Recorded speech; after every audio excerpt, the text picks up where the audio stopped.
Agora sim, nós temos a fala de Guilherme Boulos, depois do resultado, então, já confirmado. Vamos ouvir, então, um trecho da fala dele. Olha, eu não vou falar aqui das mentiras e dos ataques que definiram essa eleição. Eu não vou falar aqui do crime eleitoral cometido pelo governador de São Paulo. Hoje, disso a justiça cuide. Eu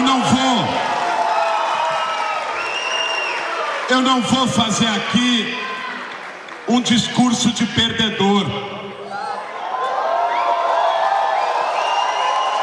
Porque a gente perdeu uma eleição, mas nessa campanha a gente recuperou a dignidade da esquerda brasileira.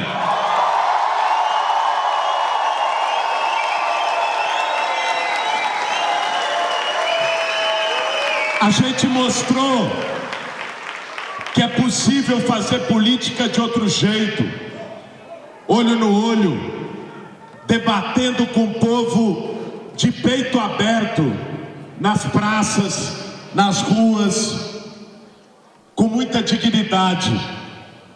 A gente mostrou o caminho que nos espera no futuro, que é de conversar de corpo e alma com as angústias do nosso povo. Foi isso que a gente fez nessa campanha. Eu quero agradecer, eu e a Marta, dos mais de 2 milhões de paulistanos e paulistanas que apostaram na mudança, que votaram hoje pela mudança.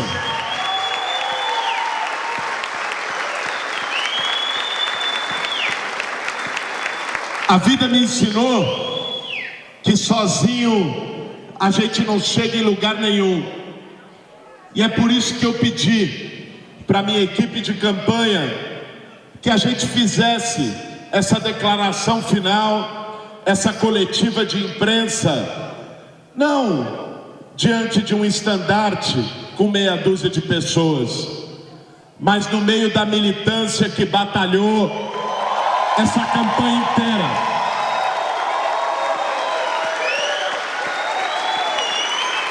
E por isso eu quero fazer alguns agradecimentos aqui. Eu quero fazer um agradecimento a Marta Suplicy, que foi uma companheira leal, uma grande prefeita de São Paulo, e que teve a generosidade de se juntar a nós nessa caminhada pela mudança na nossa cidade. Eu quero agradecer a militância aguerrida dos partidos que tiveram conosco ao longo dessa caminhada, do PT, do PSOL, do PCdoB, da Rede, do PV, do PDT, do PCB, do PMB, e aqueles que se juntaram a nós no segundo turno. Esses foram os agradecimentos de Guilherme Boulos depois da derrota para Ricardo Nunes nesse segundo turno das eleições. E eu quero aproveitar e já jogar tudo isso aqui para o nosso comentarista Cristiano Vilela. Vilela, há pouco eu questionava você sobre os apoios que foram dados aqui entre Tarcísio e Nunes e de que maneira que isso pode fazer diferença para a gestão, mas também para a questão política. E eu quero entender de você qual foi a diferença dessa união para essa que acompanhamos de Boulos, Lula e Marta Suplicy, que acabou saindo derrotada. Pois é, Evandro, nós temos nessa união derrotada a união do nós com nós mesmos, né? A reunião de um mesmo campo político, de pessoas que representam o mesmo eleitorado com uma certa dificuldade em extrapolar esses limites, extrapolar esse muro ideológico. No que se relaciona ao campo vencedor, você vê claramente uma capacidade, e o prefeito Ricardo Nunes fez questão de nomear partido por partido, liderança por liderança, no sentido até de demonstrar a amplitude dessa aliança, a amplitude que representava partidos mais ao centro, partidos à direita, elementos mais conservadores. Então, nesse sentido, eu vejo que a vitória da centro-direita é a vitória do segmento conservador, e isso não só em São Paulo, mas se nós olharmos os números de todo o Brasil, a gente vê claramente que o segmento do centro à direita, ele é o segmento vitorioso, especialmente das principais eleições das 103 maiores cidades do Brasil, que são aquelas que representam o maior eleitorado.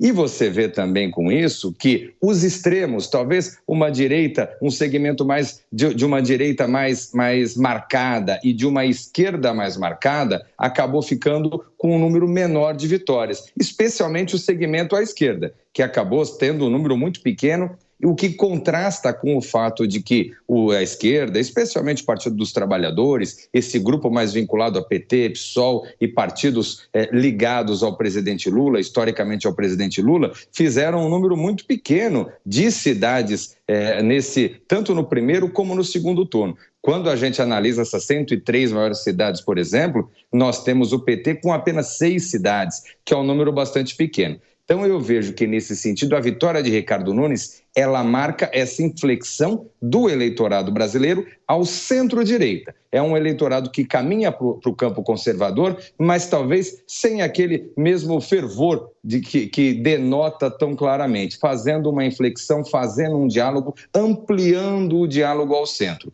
E no contexto eleitoral, não basta apenas a afeição do candidato, é importante dialogar com um número maior de eleitores. E me parece que o campo conservador está conseguindo, pelo menos na fotografia de 2024, dialogar com um número maior de eleitores mais ao centro. Vilela, você acredita então, pelo que você está dizendo, por essa resposta, essa tua análise, que ainda há muita resistência pelo PT, do eleitorado, né, apoiar o PT, então talvez o apoio do presidente Lula com Guilherme Boulos nessa caminhada, né, ao longo da campanha eleitoral, talvez nem fizesse tanto resultado nas urnas, porque a gente viu no primeiro turno ele um pouco mais distante, no segundo turno uma tentativa de estar mais presente, mas algumas coisas acabaram não saindo como previsto, né? Enfim, o acidente doméstico, a chuva que o impediu de vir para São Paulo, enfim, talvez essa presença mais massiva, mais marcante não fizesse tanto efeito, né? E aí, Guilherme Boulos derrotado agora neste domingo, repetindo também aquele placar quando ele disputou com Bruno Covas em 2020, né? Trazendo um pouco desse resultado parecido, ainda que algumas estratégias tenham sido mudadas, né, de 2020 agora para cá. Exatamente, Soraya, é esse mesmo ponto. Você vê que havendo uma presença mais marcante do presidente Lula, ela pouco representaria no sentido de ampliar. O próprio presidente Lula, ele demonstra um exemplo muito prático disso, que nas 3 eleições onde ele saiu vitorioso, ele teve, por exemplo, como vice, figuras marcantes de um campo ideológico diferente. Tanto José de Alencar nos 2 primeiros mandatos, como Geraldo Alckmin agora no mandato atual. O presidente Lula, no contexto das eleições de 2022, ele conseguiu, naquele segundo turno, de fato, construir uma aliança com setores mais ao centro, uma frente ampla, no sentido de derrotar o então presidente Jair Bolsonaro, e nesse ponto ele foi bem sucedido. Mas o que a gente percebe é que depois daquele processo eleitoral, o presidente, o grupo político mais ligado à esquerda, mais ligado ao presidente Lula, demonstrou bastante dificuldade em replicar essa frente ampla. Acabou adotando práticas, em termos de governo, no sentido de demarcar o seu discurso mais forte à esquerda. E o eleitorado mais ao centro, ele acaba percebendo isso e você vê claramente que, nesse contexto de 2024, a gente percebe uma aliança mais marcante do centro com a direita do que do centro com a esquerda. E aí você percebe que esses partidos mais ao centro e mais à direita foram vitoriosos e isso aqui em São Paulo ficou muito claro, onde Ricardo Nunes, com um discurso de centro, um discurso mais conservador, mas um discurso de centro, ele acabou sendo mais bem-sucedido e conseguiu, com uma frente ampla de partidos, de diversos segmentos políticos, ele conseguiu essa vitória, uma vitória bastante significativa e que replicou o placar que você colocou muito bem, de 4 anos atrás, onde o segmento, à época, onde ele estava na condição de vice, com Bruno Covas, conseguiu o mesmo placar, um placar bastante semelhante em relação ao que o candidato Guilherme Boulos conseguiu agora.